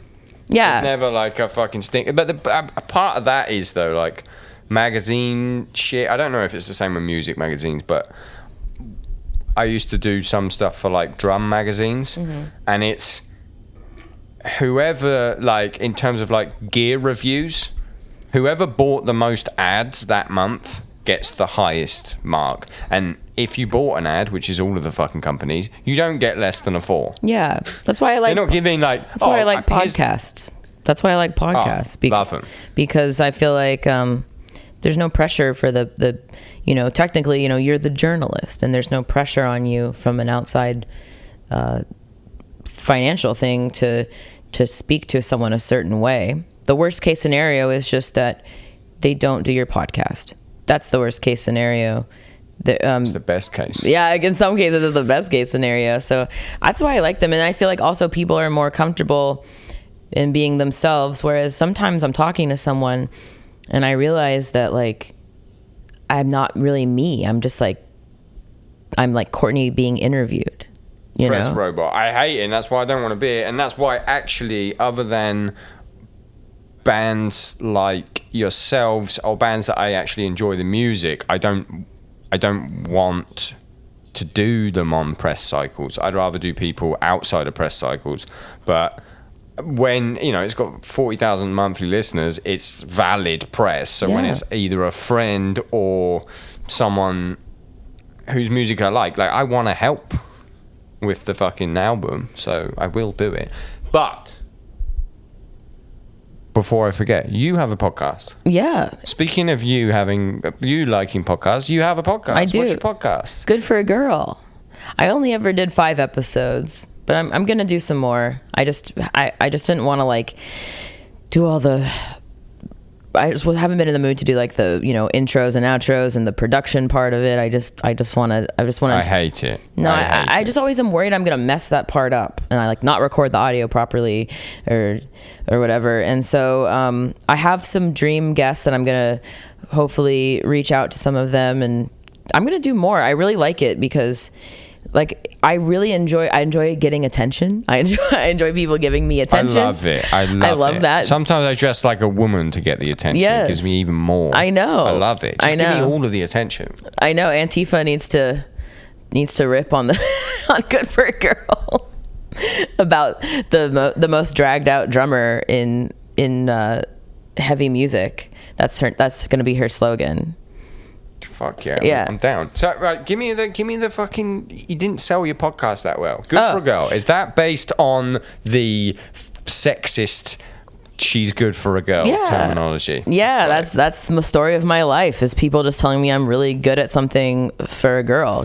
So and I think all of us, and no matter what industry we're in, if we're good at it, the chances are that we've been told that. Hey, for a girl, you're, whether it's being a mechanic or playing music, so we all have that in common, and it's all really affected our lives in such a way that we are a little bit different than our male counterparts and how we have navigated our professions. But it's also like it truly is an excuse for me to get to talk to these people that normally wouldn't give me 2 hours of their time. And I get to learn from them because I'm out of the game, and I've never really had access to talking to people like that have, whether they're like corporate, like on the label side of stuff, or they are a tour manager or something like that. Like I've learned a lot, and each person I've talked to has really helped me. So it's just like one of those selfish things where I get to talk to whoever I want about whatever we want to talk about. And sometimes we talk about sexism and misogyny, and sometimes they just give me really good business advice.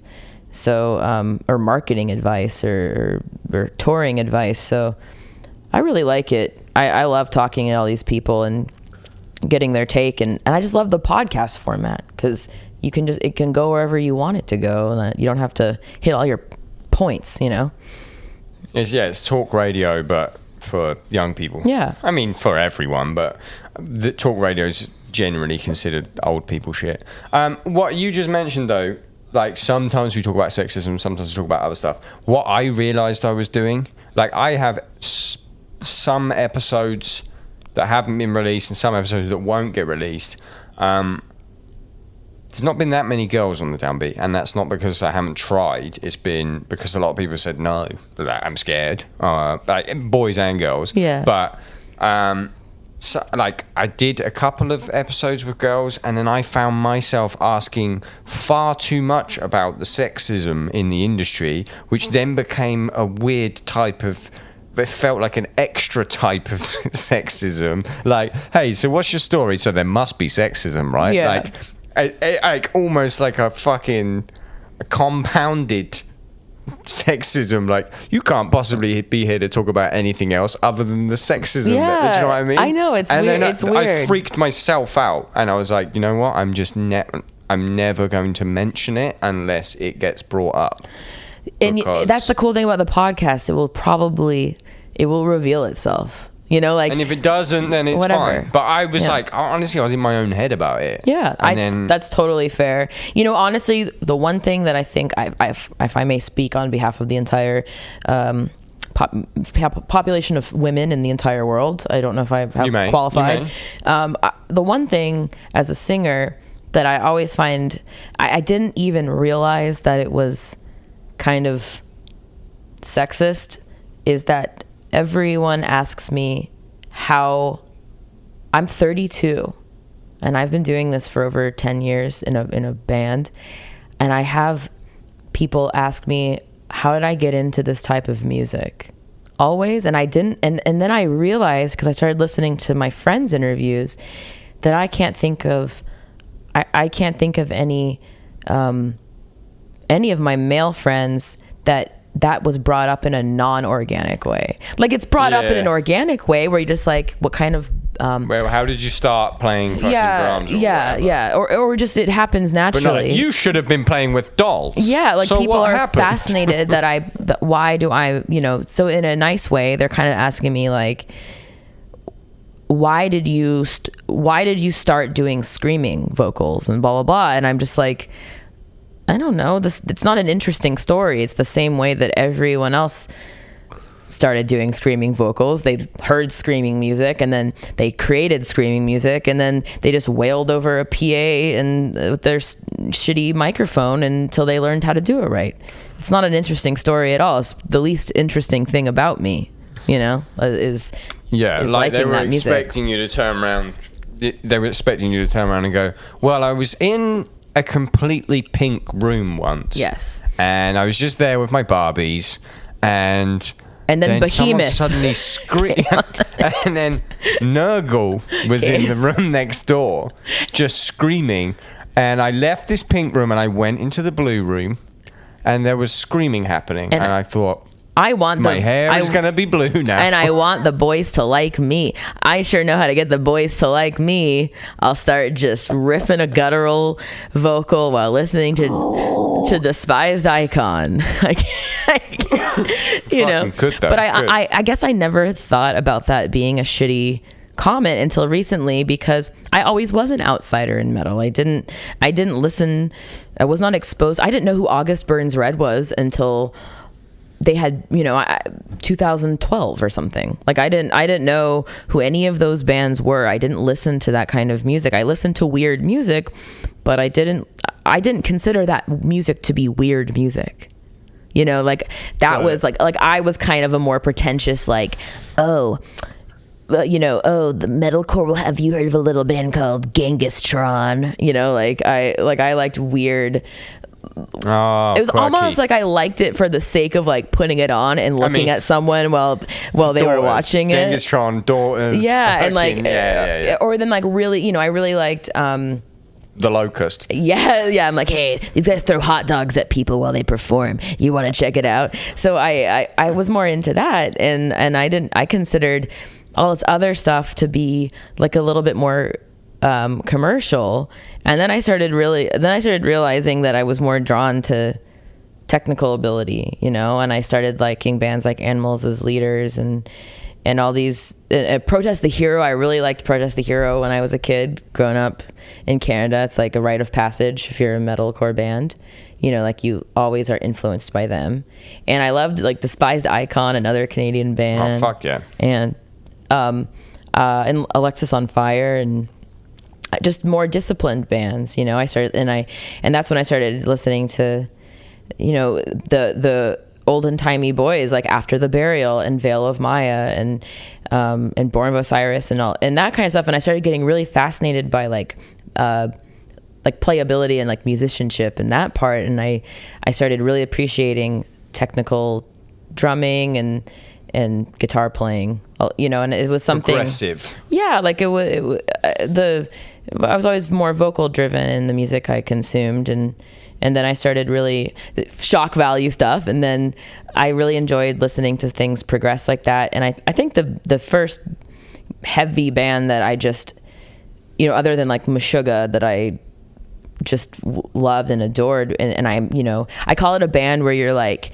it's the Shut the Fuck Up band, where it's playing on the radio or on someone's phone or whatever, and then everyone's talking, and then you're like, shut up, what the fuck is this? Was Tesseract is the first band that I heard that I was like, I need to know who this is. I need you to stop talking so I can Shazam this and figure out, like, Tesseract. Yeah, Tesseract's like the first band that I in recent memory, and I didn't hear about them until like probably 2014 or 2015. 2013 is when I heard of them. And I didn't even hear their first stuff. I only heard like their stuff with their second singer first. Old State. Yeah, and that's the thing that I heard that I was like, I need to know what this is. I love every single album they've ever done. I like to say our old music, I used to call us Depresseract. It was like Depressed Tesseract. is our first. Depressed. Maybe that's why I like your band so much. Well, I'm new, depressed, and I like Tesseract. Yeah, and so then. Wait. Why didn't you say Depresseract though? Depresseract. Yeah, that's sort of been our band name. Depresseract. Depresseract. Yeah, that's what I call ourselves. Depresseract. I thought you said Depressed Tesseract. I was just explaining my new word. Okay. But I love that band. Okay, sorry. Love that band. And really, other than that, I loved Enter Shikari a lot when I was younger. I just like fluid bands that like flow back and forth through what they do. And of course, I actually Stray from the Path as a band I really loved growing up, because I love, Rage Against the Machine was like the first band that's what my original band sounded like. We sounded like Rage Against the Machine when we first started out. I didn't rap, but I was just ripping. I was just singing, sassy singing. And I'm just drawn to the feeling of like, not a billion backtracks going on, and just like there's one guitar, and when they're doing a lead, there's no rhythm playing sometimes, and that's cool, and it feels great, and it feels more real. So I love. So nice to only have fucking 4 people as well. Love. Hell 4. yeah, dude! It rules. So I was the best. I was really happy to get to do that tour I did do with Stray, because I got to watch them for free every night. Well, free technically for me, but it's expensive to tour. But it was like I got to pay for them and watch them every night. It was great.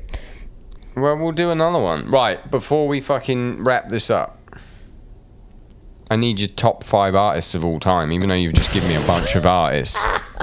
Top 5 of all time? All time. Well, Beyonce is my favorite singer of all time, and artist. That's good. Yeah, I love every one of Beyonce's songs off her self-titled album, and I love every song off of Lemonade.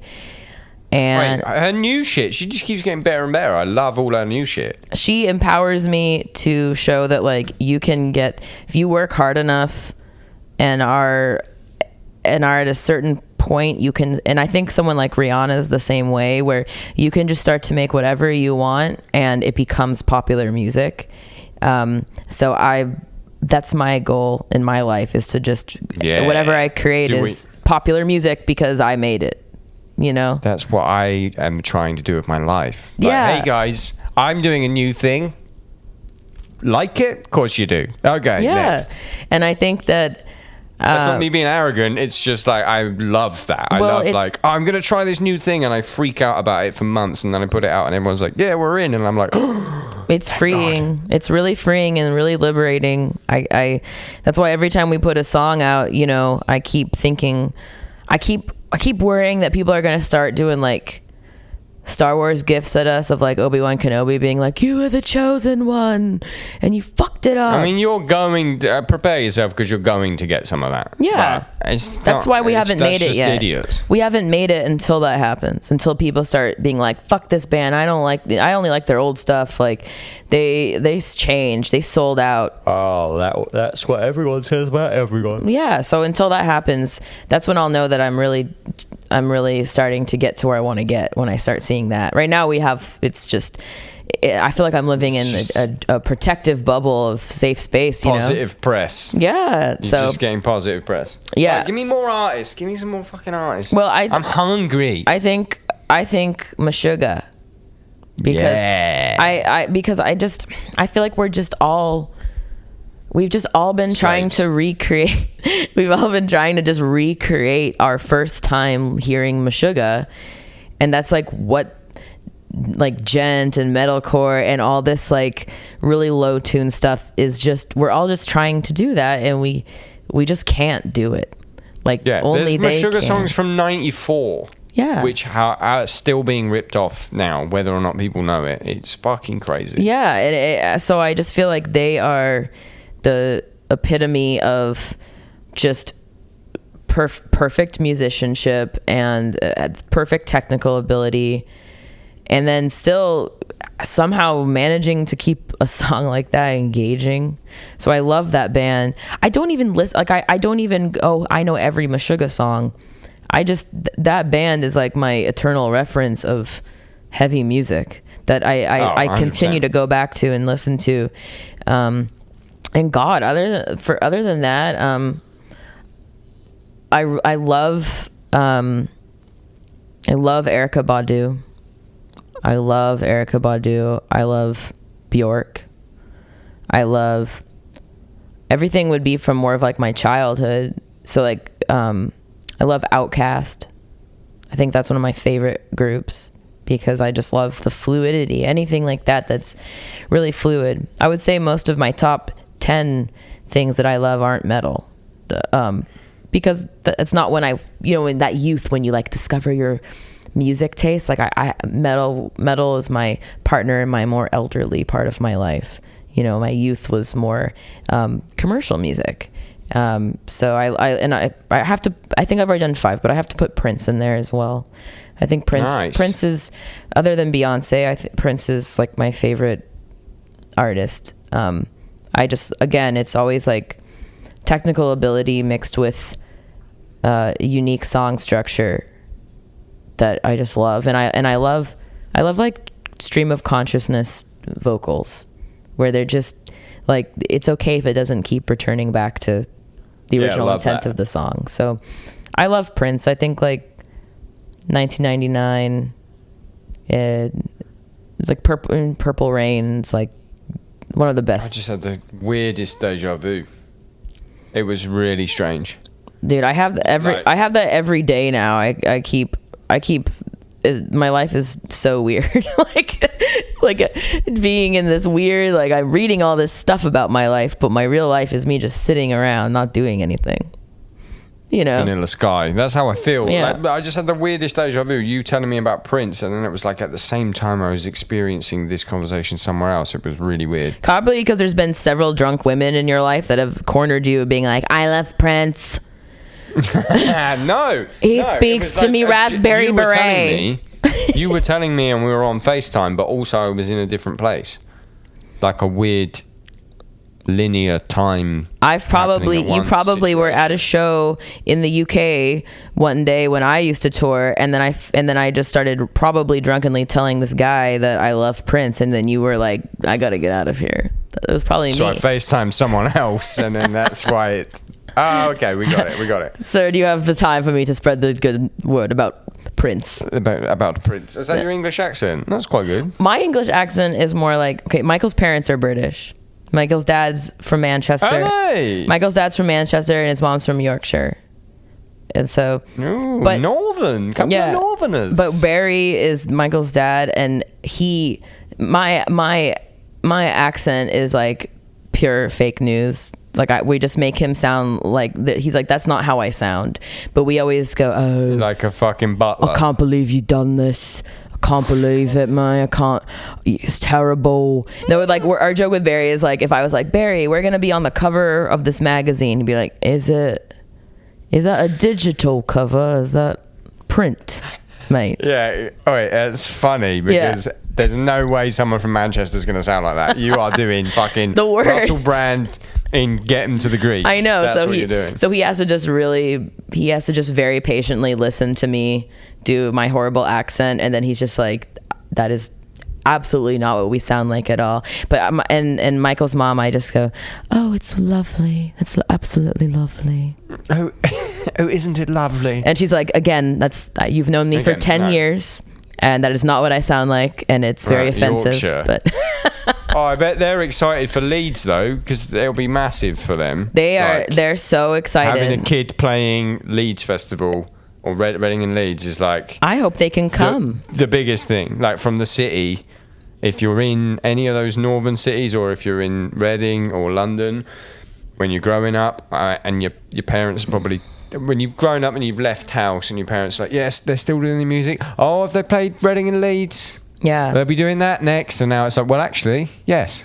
Well, like we always have the cheeky British digs all the time. So I'm sure Barry's going to be like, oh, it's on the little stage, is it? I didn't realize there was a little stage. That's what he's going to say. And I'd be like, Barry, funny. pipe down. But I really hope they can come. They are half vaccinated, so hopefully they can get their vaccinations, and then they live in Canada, but they're British, and then I'd love for them to be able to come over. Okay. But if they can't come, the rest of Michael's family that still all lives in the UK, they can come rock out with us. But I sure hope they can come. There's nothing cooler than your family watching you play, which I haven't experienced very much.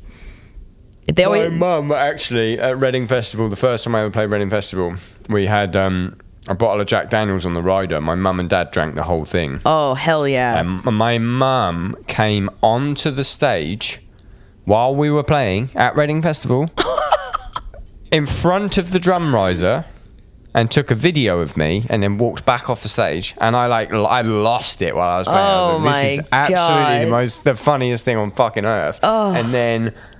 And then afterwards, I was like, what were you doing? She was like, I just came on stage to take a wee picture. My mum's Scottish. And then I was like, we were playing a song. Like, it's fine, but... it was when I was in BWP. Oh, Louis was on stage. Yeah, Louis was singing. Well, Nick was there. Nick was playing guitar. You were the only person who was not in the band that came onto the stage. It was so fucking funny. Man, I love that. That's so cool. There's so many parents that no matter what their kid does, they just never understand it because it's not the type of music they like, and therefore they think they can't comprehend that there's like this whole ecosystem that they're not a part of that also loves that music. And so it's been so cool getting to watch my parents and Michael's parents start to kind of discover this music and learn all about all the other bands. So, like I'm sure Barry, he'll probably listen to this and then he will educate himself on the bands that you've been in to learn a little bit more about you. So I don't know if you have any messages for Barry Stringer. Barry Stringer, just listen to the two latest Stray from the Path albums. I wasn't on the other ones, so they don't count. Good. I'll make sure that he only listens to the Craig years. Thank you. I mean, everyone should really. So yeah, it's cool.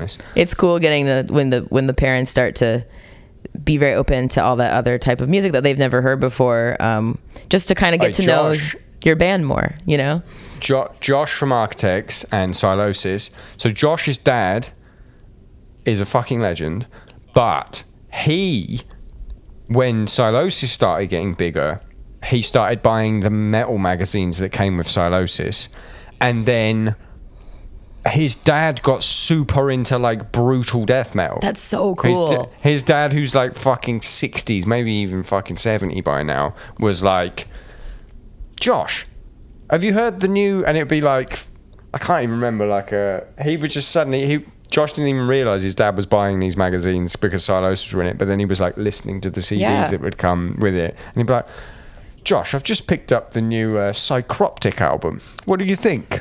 Oh my God. Like, what the fuck? My dad, and it was like real technical, brutal death metal. My dad's like that too. Like he last year, I remember my dad, he started really researching all these bands that are in this genre. And he was like, all right, here's who I think. He's like, you know who the poppin' band is right now? Polaris.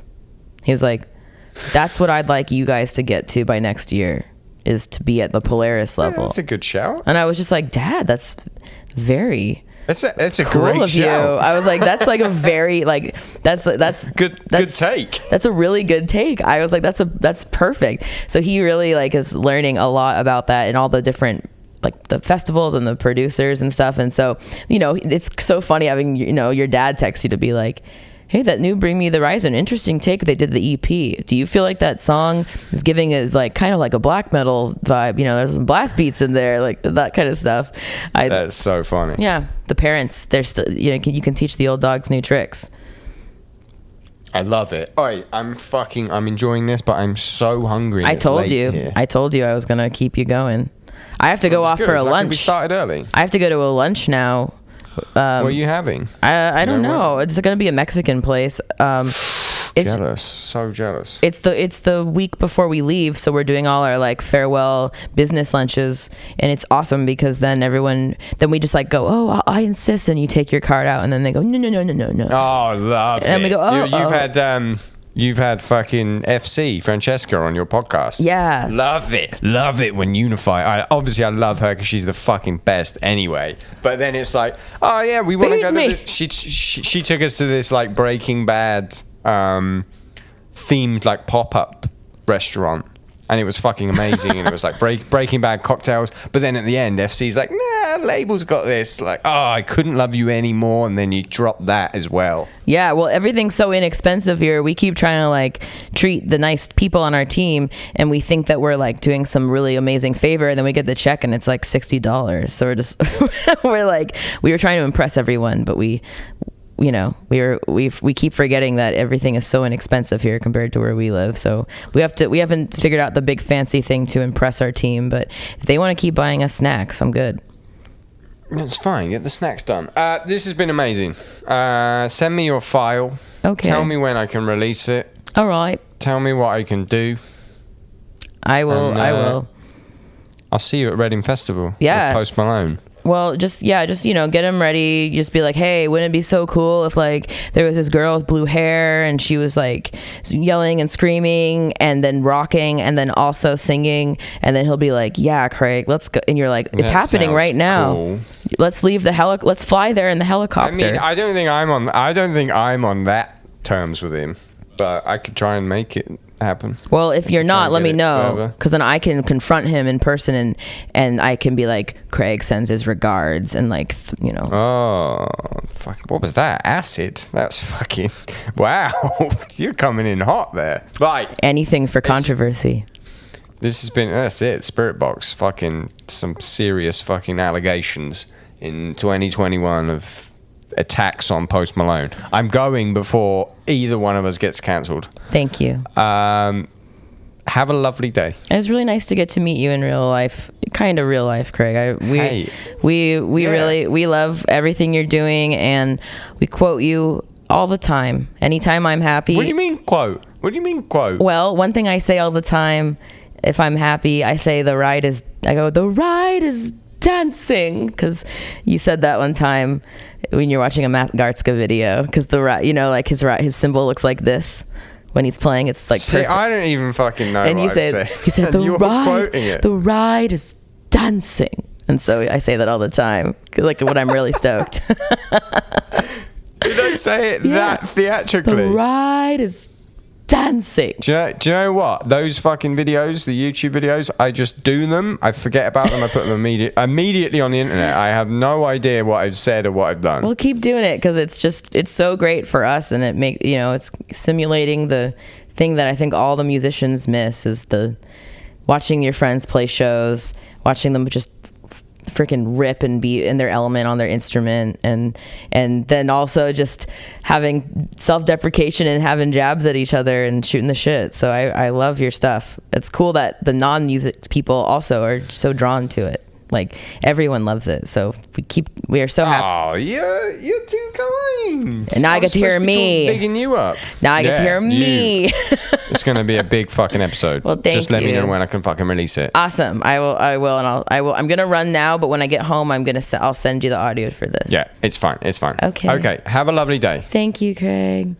Bye. Bye.